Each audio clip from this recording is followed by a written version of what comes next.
میاں بیوی کا رشتہ اللہ کے بنائے ہوئے رشتوں میں سب سے خوبصورت تعلق اور بندھن میاں بیوی کا ہے۔ زندگی کے سفر میں اتار چڑھاؤ آتے رہتے ہیں، مگر میاں بیوی کا رشتہ وہ مضبوط بنیاد ہے جو ہر مشکل گھڑی میں سہارا دیتا ہے۔ اللہ رب العزت نے سب سے پہلا رشتہ جو دنیا میں بنایا وہ میاں بیوی کا رشتہ تھا، باقی سارے رشتے بعد میں بنائے۔ میاں بیوی کا رشتہ ہی ایک ایسا واحد رشتہ ہے جس کو اللہ رب العزت نے اپنی نشانی کہا ہے۔ میاں بیوی کو ایک دوسرے کی راحت و خوشی کے لیے بنایا، ایک دوسرے کا لباس بنایا۔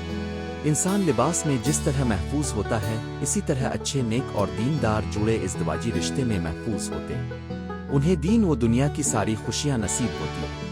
یہ تصویر اس حقیقت کی عکاسی کرتی ہے کہ جب ایک تھک جائے یا کمزور پڑ جائے تو دوسرا اسے اپنی طاقت سے سنبھالتا ہے۔ محبت صرف خوشی کے لمحوں میں ساتھ دینے کا نام نہیں، بلکہ مشکل وقت میں ایک دوسرے کا حوصلہ بڑھانے اور توانائی دینے کا نام ہے۔ جس طرح تصویر میں عورت اپنے شوہر کو اپنی بیٹری دے کر توانائی بخش رہی ہے، اسی طرح ایک کامیاب شادی کا راز ایک دوسرے کو جذباتی، ذہنی اور روحانی طور پر سہارا دینے میں ہے۔ اپنے شرکن حیات کے لیے طاقت بنیے، کیونکہ اصل محبت مشکل وقت میں ساتھ کھڑے رہنے کا نام ہے۔ اللہ تعالی ہمیں پرسکون زندگی سے لطف اندوز ہونے اور اپنے تمام رشتے اسلامی تعلیمات کی روشنی میں نبھانے کی توفیق عطا فرمائے۔ آمین۔